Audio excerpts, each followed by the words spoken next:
You know that saying about how one bad decision can ruin your entire life? Yeah, I'm basically the poster child for that now. I'm Corinne, 29, and 6 months ago, I was living in a cute 3-bedroom house with a yard and a husband who adored me. Now, I'm washing my hair in a Planet Fitness bathroom and sleeping in the back of my 2015 Honda Civic. Between us, I still don't think I deserve this. Everyone acts like I committed some horrible crime back. But they weren't the ones sitting alone night after night while their husband was halfway across the world playing war hero. It all started last year when Graham got his deployment orders. 12 whole months in some dusty hellhole overseas. I'd been through 3 deployments before, but this one hit different. We just bought our house. I was working this soul-crushing admin job. And suddenly I was facing a year of coming home to an empty house and Netflix asking if I was still watching. Yes, Netflix, I'm still watching because what else am I supposed to do? The military wives in our neighborhood are these perfect little Stepford robots with their care packages and countdown calendars. In my head, I always called them the deployment cheerleaders, always posting those dramatic airport reunion videos like, "Calm down, Brielle." He was only gone for 6 months. 2 weeks after Graham left, I ran into Milo at the grocery store. Milo and I dated for 3 years before I met Graham, and it ended because he couldn't commit. Classic. He looked good. Like really good. He'd filled out, gotten some tattoos, grown up. We got to talking and it turned out he just moved back to town after his divorce, but couldn't find a place because of his garbage credit score. I mentioned how empty the house felt with Graham gone and the words just tumbled out. "You could stay in our spare room until you find a place if you want." I told myself it was innocent, just helping an old friend, being a good person. When I told Graham during our next video call, I kept it super casual. "Remember my friend Milo? He's going through a rough patch, so I told him he could use the guest room for a few weeks." Graham hesitated. I could tell he remembered exactly who Milo was, but he did that thing where he tries to be the bigger person. "If you think it's a good idea, I trust you." That's Graham, always trying to prove he's so evolved and trusting. Honestly, it was kind of annoying. Like, maybe show a little jealousy. But whatever. Milo moved in the next weekend with just 2 duffel bags and his guitar. At first, we were so careful around each other, like awkward roommates. All "excuse me" and "after you" and closed bedroom doors. But you can only be awkward for so long when you're the only 2 people in a house. Within a month, we were cooking dinner together and watching movies on the couch. Nothing physical was happening, so in my mind, I wasn't doing anything wrong. Graham and I video chatted twice a week, and I'd make sure Milo was nowhere around. I started making excuses for why I couldn't talk longer. Work was busy. I was meeting friends. I was tired. The truth? Milo and I were planning to try this new Italian place. Or he was teaching me how to play poker. My friend Melissa from work stopped by unexpectedly one evening and saw us laughing on the couch, wine glasses in hand, definitely sitting closer than old friends should be. She got all weird and quiet and later texted me, "Does Graham know how cozy you 2 are?" I blocked her number. What business was it of hers? Between us, I wanted to tell her to go home to her cats and her sad frozen dinners and leave me alone. These women are all so judgmental while their lives are falling apart, too. By month 4, things with Milo had become comfortable. Too comfortable. I started wearing cuter outfits around the house. Nothing crazy. Just trading my ratty sweats for those yoga pants that make my butt look good. And maybe putting on some mascara before coming downstairs for breakfast. Milo noticed. He'd whistle or make some comment about how Graham was a lucky guy and I'd pretend to be annoyed while secretly loving the attention. I deserve to feel appreciated, right? Graham was off having his big adventure with his military buddies while I was stuck at home paying bills and killing spiders by myself. Milo and I fell into this routine that felt weirdly domestic. We'd grocery shop together on Sundays, split the cooking duties, and even started this tradition of Margarita Mondays where we'd make drinks and play cards. One night, after maybe 1 too many margaritas, Milo mentioned how his ex-wife never appreciated him. And somehow that turned into a whole conversation about how Graham didn't appreciate me either. "He volunteered for this deployment, you know," I told Milo, the words bitter in my mouth. "He could have requested to stay stateside, but no, he had to go play hero." I hadn't even admitted that to myself before. But once I said it out loud, I couldn't stop thinking about it. When Graham's mom called to check on me, I put on my perfect military wife voice. Oh, we're doing great with the distance, just counting down the days. Meanwhile, I was literally counting down the minutes until her call would end so Milo and I could continue our movie. In my head, I was thinking how Graham's mom was always so nosy. Like, don't you have someone else to mother hen? Between us, all these military wives and mothers act like they deserve medals for basic support roles. My friend Deirdre invited me to a military wives support group meeting, and I actually laughed in her face. I'm doing just fine on my own, thanks. What I didn't tell her was that I wasn't on my own at all. When she pressed, asking if I was really coping okay with Graham gone, I snapped. Some of us don't need constant hand-holding, Deirdre. She gave me this look, part hurt, part suspicion, and stopped inviting me to things after that. Good riddance. Those gatherings were just pity parties anyway. The real shift happened when I started making excuses to miss Graham's video calls. Sorry, can't talk tonight. Terrible migraine, or work emergency, rain check. I'd text, excuses while sitting on the couch with Milo, his arm casually draped behind me.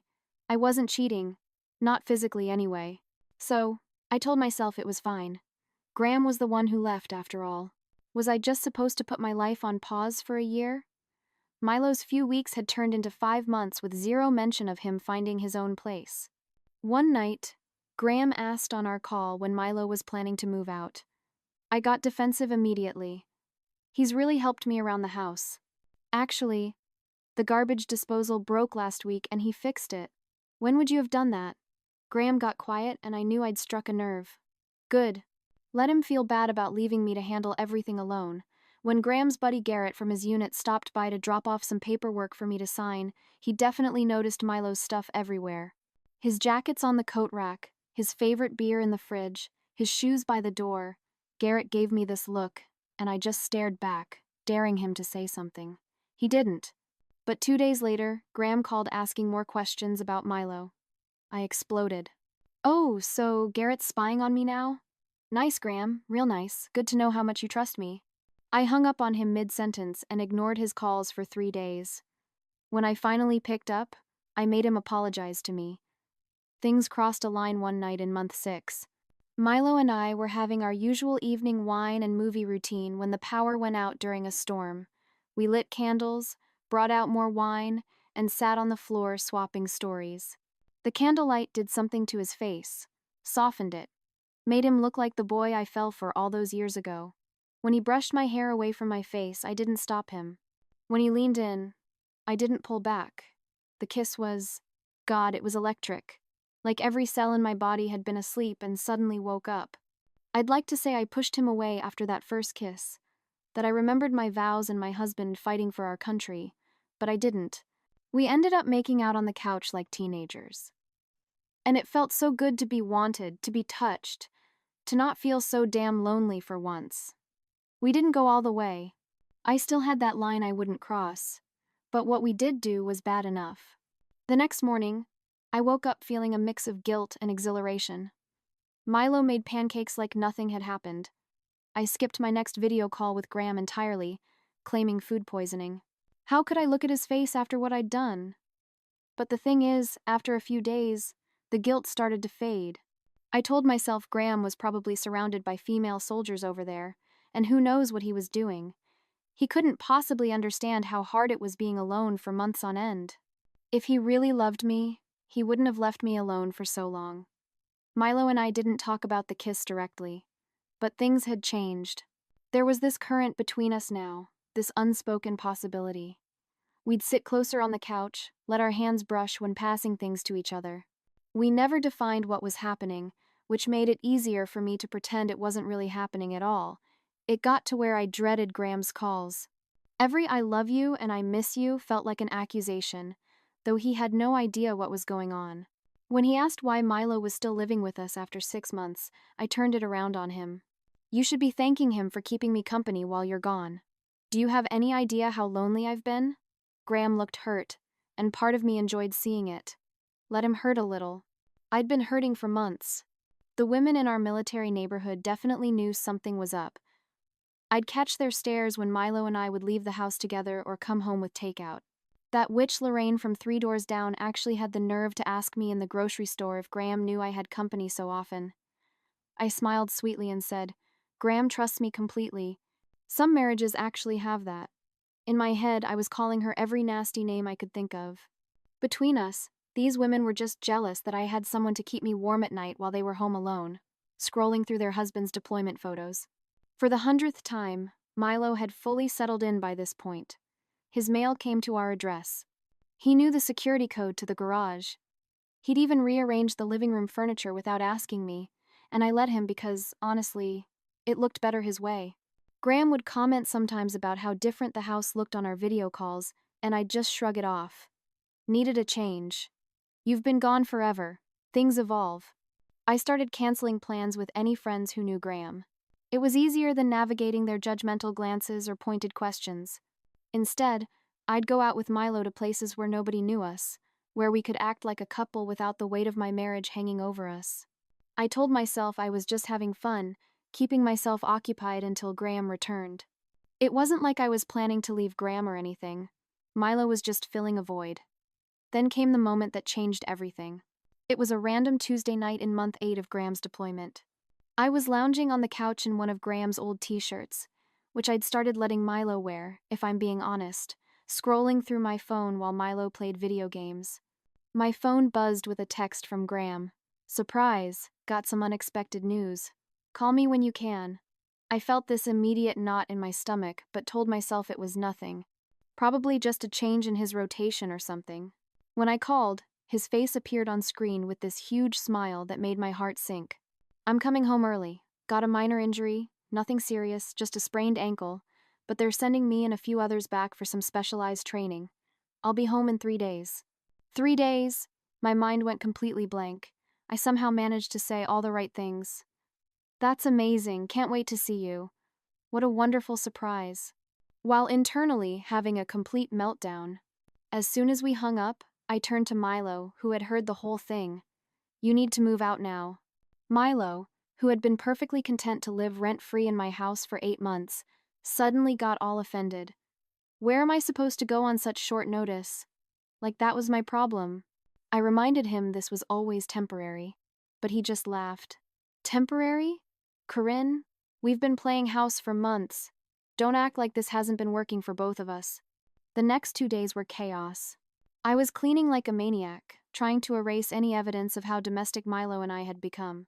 I threw all his toiletries into a box, collected his scattered belongings from around the house, and washed the sheets on every bed, even though we'd never crossed that line. Milo dragged his feet the entire time, only half-heartedly packing while making these little comments designed to make me feel guilty. So, that's it. Graham snaps his fingers and I'm out on the street. I thought what we had meant something to you. You're going back to your perfect little military wife routine now. I was trying to explain to him that he needed to be gone before Graham arrived when headlights swept across the living room window.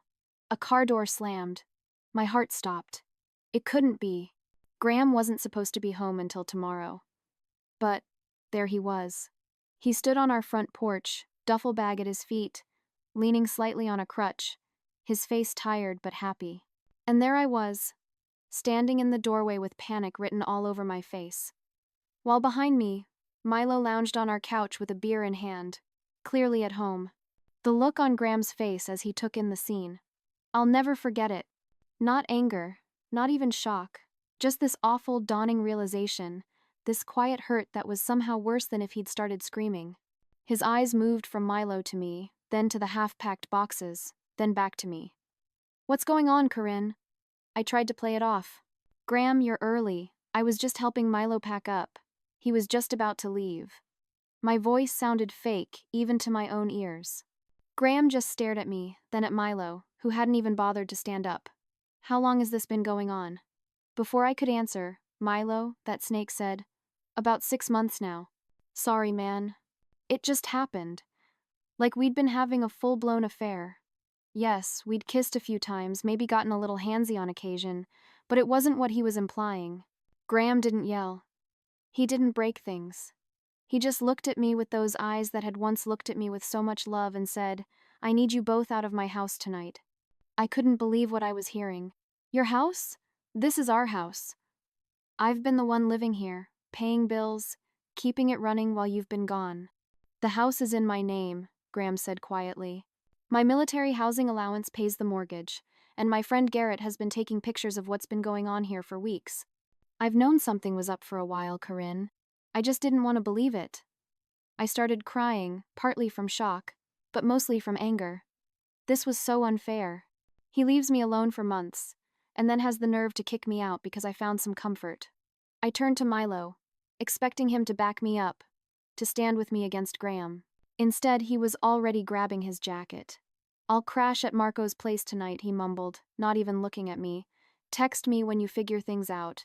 And just like that, he was gone. The guy who'd been professing feelings for me, who'd been my constant companion for 8 months, who knew every detail of my life, he bailed the second things got complicated.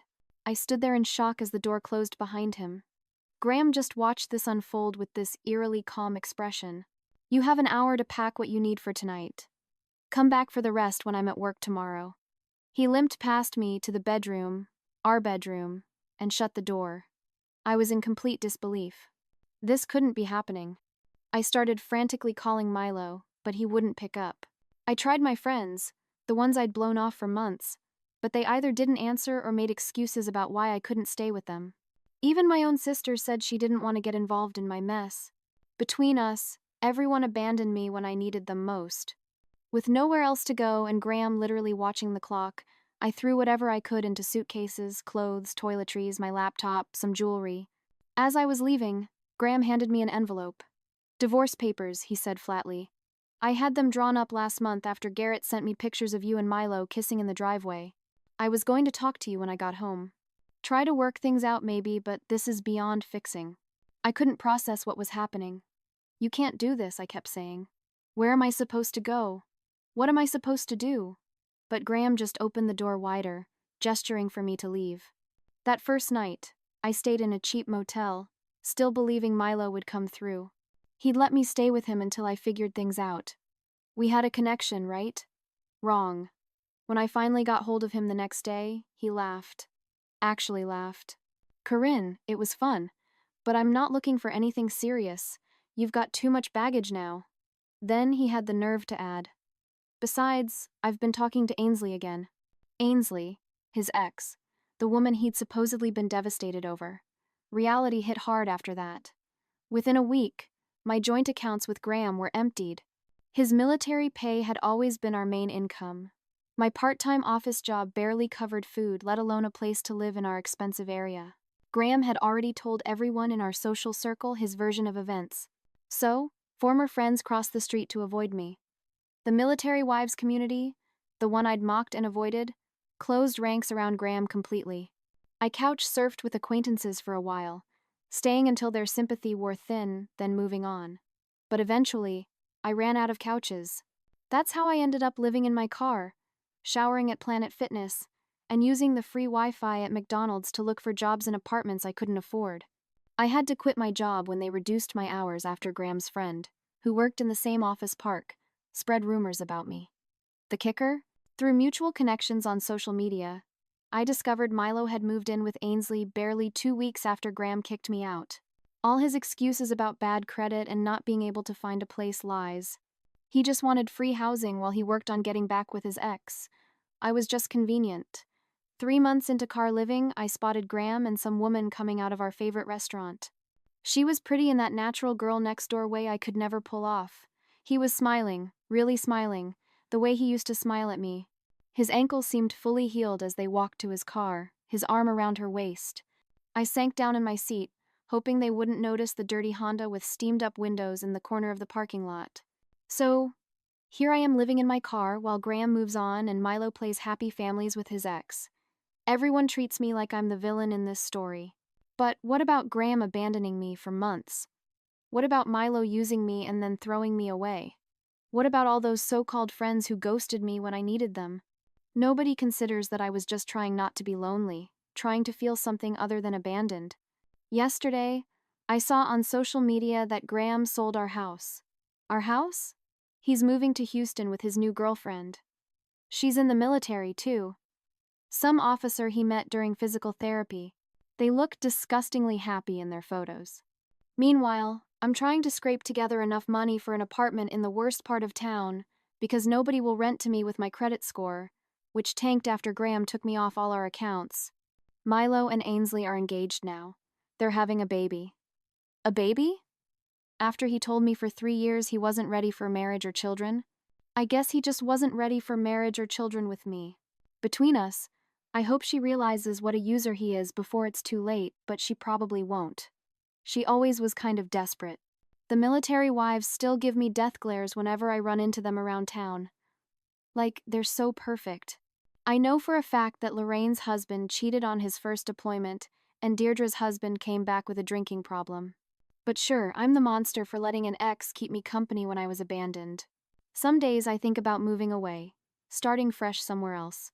But I have no money, no references for jobs or apartments, and apparently no marketable skills beyond making men think I'm worth coming home to, only to be discarded when convenient. I've applied to jobs in Dallas, Phoenix, even Chicago, but the responses are few and the offers are worse than what I can find here. People say I should have seen this coming, that I made my choices, and now I have to live with the consequences. But I didn't choose for Graham to leave me alone for a year.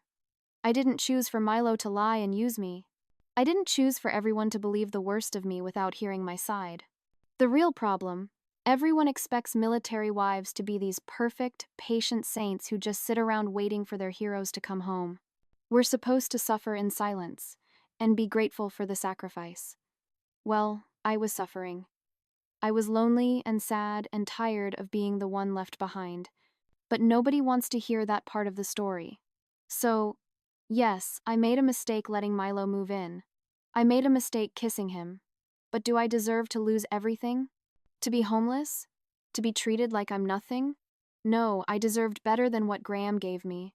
Better than what Milo gave me. Better than what this life has given me.